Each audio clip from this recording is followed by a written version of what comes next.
and welcome to this video where it seems like the house of the McAlberts are coming down in Canton. There was a select board meeting today, and we're going to get into what happened at that. But to kind of set it in context, we have to go a little bit back in history to a video all of us already know. All right. Oh my God. Oh my God.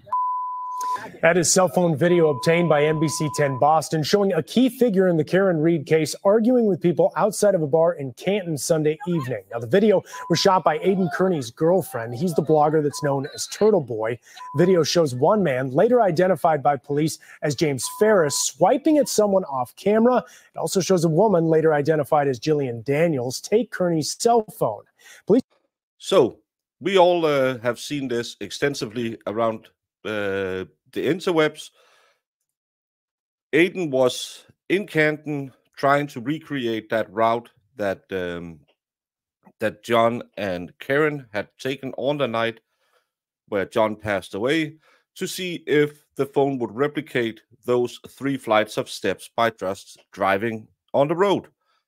That's what the Canton PD, the Massachusetts State Police, and all of their very, very smart people claimed happened. But this was kind of a weird accident outside the D&E Pizza. But who owns the D&E Pizza? Well, our good friend, who is also a select board member, owns this one. And yesterday at the select board meeting, he had this to say. To the next agenda item, we have 2 statements to read. So, Mr. Albert, do you want to go first? Yeah, I'll go first. Okay, as many of you know, I've had 2 recent verbal altercations with members of the public outside of my role as a select board. Despite the tremendous harassment, stress, and anxiety that my family, extended family, and I have been subjected to over the past 16 months, my interactions were inappropriate, and as an elected official, I am held to a higher standard, and I understand that the residents of Canton expect public officials to always conduct themselves professionally and focus on the business of the town. I apologize for my recent reaction and will refrain from any further public incidents that I'm becoming as a member of this Canton Select Board. Thank you. That's what you call a no excuse excuse. He got given a piece of paper because they are in full PR hell lockdown mode. We have to try to get this away. This is taking away way too much from the Canton Select Board, sorry, because it's always about the McAlberts. Yesterday, again, lots of people took to the open mic, talked about how bad the police is working, how bad everything is going. And Mr. Albert had to... That was such a disingenuous excuse that someone could have written that better. It's like you put into ChatGPT, how do I say sorry without being sorry? So, but in the future, he won't be an a-hole to people outside, but it was because his family had been harassed. But talking about his family, this is what happened right after at the meeting.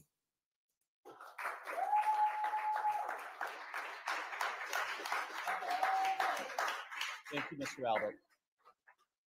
An additional statement, Chief Rafferty has placed Kevin Albert on paid administrative leave while an outside, and please be quiet, while an outside independent investigation is being conducted relative to his actions in a case he investigated with Michael Proctor approximately 2 years ago. Kevin Albert was placed on leave on June 13th and will remain on leave until the results of the investigation are provided by the outside independent investigator. So, Kevin Albert, police officer Kevin Albert, the guy who was conflicted out of the case but still kept his nose near the investigation. The guy who had an acquaintanceship with Trooper Proctor, who's also sent home. Now he's on leave without pay. People who are arguing, well, he shouldn't get paid. Well, it's a union thing. They have to have an investigation and a hearing before they can take their pay, unions. But Kevin Albert has now been placed on leave. And what date was he placed on leave? Well, that was the day after this testimony was given by the Super Trooper Proctor in the Karen Reed case. Then we'll pursue that option. Trooper Proctor, after you knew that Canton Police Department was conflicted off the case, you continue to have a very close relationship with yet another Albert, Kevin Albert, correct? We worked on a cold case together. So you did have a close personal and professional relationship with Kevin Albert, didn't you? I'd say it was a professional relationship. Always with the squirrel words. Acquaintances, professional relationship. We know what comes next. Only a professional relationship? Him and I were members at a gym together, and we worked a cold case together for several months. Drinking, socializing, maybe? Once in a while. Right. So it went beyond professional, right? Yeah, acquaintances. Drinking acquaintances, right?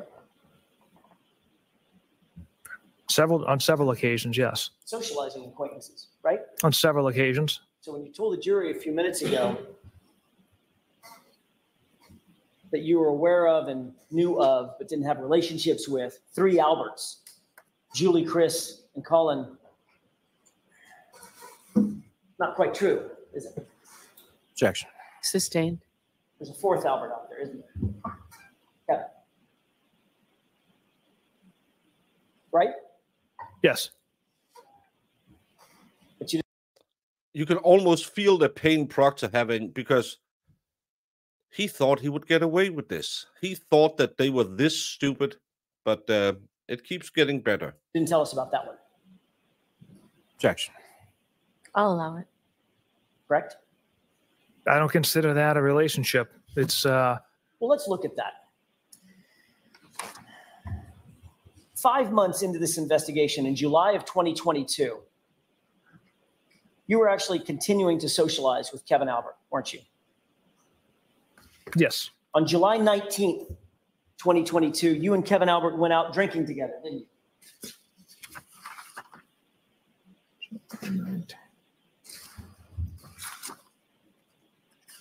I don't recall.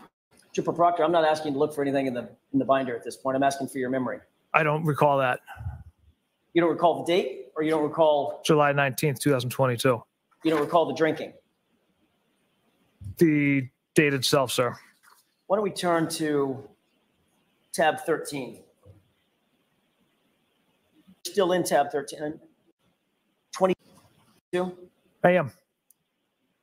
The fact of the matter, does that refresh your recollection that on July 19th, 2022, you and Kevin Albert have been out drinking together?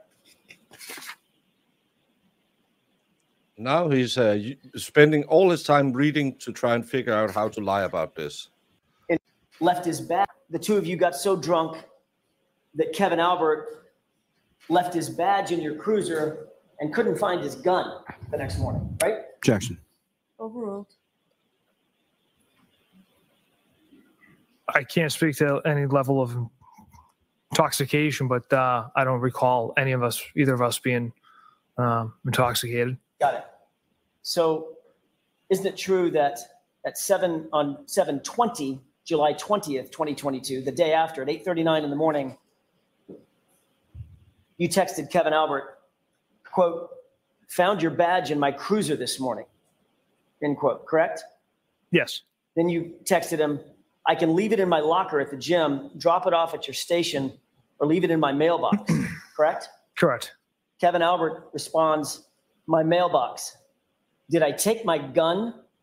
And then included a wince face emoji, correct? Correct. So the fact of the matter is, you two got so drunk that he couldn't find his badge and had to ask you the next morning where his gun was, right? Again. So these are the police officers who are now placed on leave. Proctor, because of his behavior with Karen Reed's info, where we all know very derogatory words about a woman with health issues, wanting her to unalive herself. And now, the day after this interview, Kevin Albert, another closely connected guy to this case, was placed on leave because of his behavior. Funny enough, everything happens after it's put into court. Why is the Canton PD run so badly that we needed the Karen Reed case to find all of this extreme behavior? Because how much of a God complex do you have as an officer? You have the state police trooper Proctor, who thinks, yeah, we're working on a case. Let's get so hammered and drive around in my cruiser. You have the ATF guy, Higgins, who claimed he was so drunk that night they went out that he didn't want to drive his cruiser because he didn't want a DUI in his car from the feds, but still went back to the police station and moved 2 cars while drunk. And now we have Kevin Albert, a guy who got so wasted, he forgot his gun and badge in another guy's cruiser. And what you needed was the Karen Reed case to find out that in Massachusetts, the police officers don't give a F about the law.